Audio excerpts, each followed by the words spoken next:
Humans have been put into this round and round and round circular lifestyle with 1 week leads into another week and another week, just a repeating cycle of action and work and sleep and eat and work and sleep and eat for so many people. The people are misdirected, diverted by the way society is manipulated and controlled, increasingly so with more and more laws affecting the fine detail of our lives, so that we spend so much time surviving and rushing around, we don't lift our head up and see what's going on. Major element of their plan in the next few years is introduce massive taxation and control and imposition as a result of something that doesn't exist, thanks to this guy. If this guy's involved, it's a scam. End of story. End of story. It is a scientific fact that the sun is the main driver of planetary climate, and the measurements are clear. The sun is becoming hotter, brighter. It has been slowly increasing thermal output in the last 100 years, causing warming not just on Earth, but throughout the solar system. But the scientific facts and even the order of the planets didn't matter to one of the chief organizers of Live Earth, David Mayer de Rothschild, heir to the British arm of the Rothschild fortune, when we spoke to him. When I called Rothschild on the order of the planets, he just laughed, thinking the audience wouldn't get it. He continued to count on the population's ignorance and claimed the global warming lobby has nothing to do with carbon taxes. I guess he hadn't spoken with his good personal friend, Al Gore. Global warming, the time for debate is over. I think what you have to realize is that being environmentally sensitive and making money aren't mutually exclusive. There's a lot of money to be made in addressing this issue. But you guys are gobbling up all the world's concern to just simply line your pockets and make kids read your book in schools and do all this. It's a business, just like you said, Rothschild. It's not. Do you think I make any money out of this? It's the same thing. It's the same thing your your money-changing ancestors did. They're in Germany, Red Shield, and I'm calling you out, Red Shield. We know it's a scam. A pollution-based tax system, principally CO2. We're causing it mainly, vast majority of it. The consequences are bad and will be catastrophic unless we act.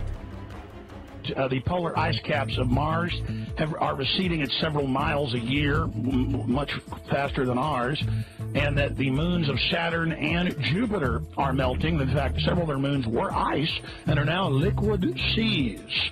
Now, how are SUVs causing that, David Rothschild? That's because those planets are closer to the sun, my friend. No, Jupiter and Saturn are not closer to the sun. Neither is Mars. Yes, I think you'll find, right, that the very simple matter, and what I wanted to say, and this is my final point, forget your taxation theory, because actually it's not taxation. Put a price on the carbon. A tax is the best way. Cap and trade can also do it. If there were a carbon-based tax, would there be a need for an economy-wide cap and trade system? They are not either or. We can do both. I am in favor of both. Global warming activists often point to changes in the Arctic ice cap as proof of the dangerous effects of man-made global warming. Now, a report from NASA's Jet Propulsion Laboratory says those changes are in fact the result of natural ocean circulation patterns. Christopher Booker in the Sunday Telegraph has discovered that what he calls the warmest, the people who are telling us that we're all going to get drowned as the ice melts, well, they've been actually using a defective satellite. And not only that, one of their Americans, whom they have claimed to be a leading climate scientist, turns out not to be a scientist at all. The Oregon Institute of Science and Medicine today announced that more than 31,000 scientists have signed a petition rejecting the theory that humans are causing catastrophic global warming. I've got an article from October 8th, New York Times Magazine, about a firm called Kleiner Perkins, a capital firm called Kleiner Perkins. Are you aware of that company? Well, yes, I'm a partner at Kleiner Perkins. So you're a partner in Kleiner Perkins. Okay. Now, they have invested about $1 billion in 40 companies that are going to benefit from cap-and-trade legislation. So is the legislation that we are discussing here today, is that something that you are going to personally benefit from? I believe that the transition to a green economy is good for our economy and good for all of us. And I have invested in it. But if you believe that the reason I have been working on this issue for 30 years is because of greed, you don't know me. Sir, I'm not making accusations. I'm asking questions that have been asked of me. You mentioned global warming. See, it's very interesting the way that's portrayed in the media. It's portrayed as if there's two sides. You know, we have to be objective, so 50% for each. One side is like 99% of scientists. The other side is Rush Limbaugh, Sarah Palin, Jim Inhofe, and, you know, three guys that they kind of contrarians in the science community. Here you go. Thanks for the Oscar, but I'm totally full of crap. This man's going around demonizing carbon dioxide, which without it the world would not be as it is, and demonizing the greenhouse effect, without which we wouldn't bloody be here. There you go. That's what he's doing. And he's orchestrating all these people. And, oh, it's so kind that David de Rothschild has produced this book to help us, Global Warming Survival Handbook. Survival. Now, let's get some sanity into this. This is a graph of greenhouse gases that make up the greenhouse effect. That one, you would think from the propaganda, would be carbon dioxide. It is water vapor and clouds. I think we ought to ban water vapor and clouds. It's the only way to save the frickin' world, right? Every time we see a cloud, they ought to add VAT. I think it's the only bloody way. And this is carbon dioxide. Not only that, the grey stuff is natural, only the green slither is coming from human activity. And we're supposed to believe it's affecting the weather. It's the bloody sun. It's the bloody sun.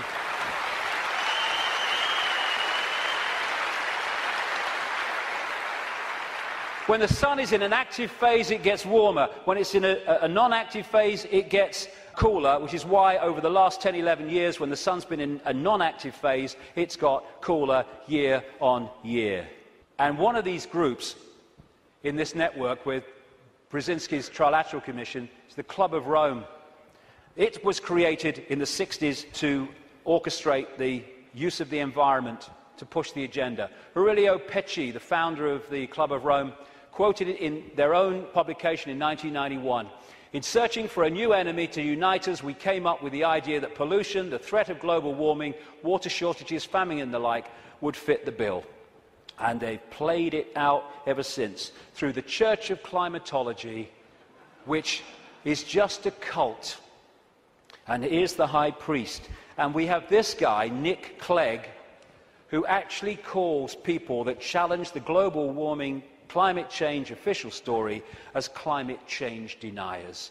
Because the Church of Climatology says that if you don't accept its nonsense, you are a blasphemer! And they equate you with Holocaust deniers. That's what that line is supposed to do. And we're still pushing along. We've had Climate Gate, we've had Glacier Gate, we've had Amazon Gate, we've had Polar Bear Gate, Rising Sea Levels Gate, where all these things that were supposed to be happening have found to be not happening and have been lied about and manufactured. And we've even had Cowgate. Yes, ladies and gentlemen, I bring you glad tidings and great news. These clowns have now admitted that bovine flatulence is not a threat to human existence as we know it. I can't tell you how happy I am. Globalization, which is the constant centralization of power, which is more and more power in the hands of fewer and fewer over more and more people, this is a totalitarian tiptoe. More and more, the globalized economy is taking over so that every country is dependent on every other country, therefore has no power of individual action and individual decision-making. It means that if you're dependent within your country or your community on things outside of your influence, then everyone is dependent on everyone else, therefore has no self-sufficient ability to make decisions in their own lives and their own communities and their own countries. And the reason that they want to do this is they want to make everyone dependent on something outside their control, because dependency equals control. It's like abundance and scarcity. We live in a world which could be incredibly abundant. Nobody should be hungry on this planet, for goodness sake. Africa could feed the bloody world. It can't even feed itself. Why? Because of the manipulation of that continent by this crowd. And so we have all over the world, because there's no empathy, no consequences for them emotionally of their actions, we have manufactured scarcity, because abundance equals choice equals freedom. Scarcity equals dependency equals control. And that's why we have manufactured dependency. We have people hungry in a world of plenty. How much of that shitty deal did you sell to your clients? I don't know the answer to that. You didn't tell them you thought it was a shitty deal? My performance on that deal wasn't good. You knew it was a shitty deal, and that's what your email showed. But let me just tell you, you think it's so complicated, and you think you're so smart? Any street gambler would never place a bet with a bookie or a house with the record that is revealed in the documents that this committee has gathered. Nobody gets brought up on charges, and all they do is they get slapped with a fine, and then they say things like, and you can't do business on the Securities Exchange for another 2 years, or something stupid like that, after they walked away with $500 million. Only a child would believe that these hedge funds and private equity groups make hundreds of millions and billions of dollars because they're so intelligent. The game is rigged. What are you waiting for, somebody to tell you that Santa Claus isn't real? Shows that the president don't really run the country, does he? You know, the thing was change we can believe in. He was going to shut down Gitmo. He's going to get us out of the wars. Gitmo's still there, and now we're in another war. Maybe the fourth coming up. It tells me clearly that presidents get in there, and it's really the Federal Reserve that runs the country, because if you control the money, you run the operation. This is what J.P. Morgan does. All they do is they take toilet paper and they write $1 billion on the toilet paper, and then they give it to each other for a fee, and they give it back to Goldman Sachs for a fee. Because the rating agencies rate this toilet paper AAA, but there's no value here. That's not the same as a star athlete. These are crooks, these are shysters, these are financial terrorists, and you're letting them totally destroy the American economy, Barack Obama. Who are these American financial terrorists, and why are they being allowed to roam the world and cause their destruction? Why can't someone put them in jail? Arrest them! Jimmy Diamond in cuffs! There is a massive transfer of wealth from the American people to the hands of a few, and it's going on right now as America's eyes are misdirected to the political theater of these histrionic debt negotiations. Threats to shut down the government, willingness to make the most vulnerable Americans pay dearly for debts they did not create. Federal Reserve is responsible for the inflation, the business cycle, the unemployment. It is up to us to do something about it and look into it, at first to look into it and understand it, because then it will be realized that we need to have more oversight.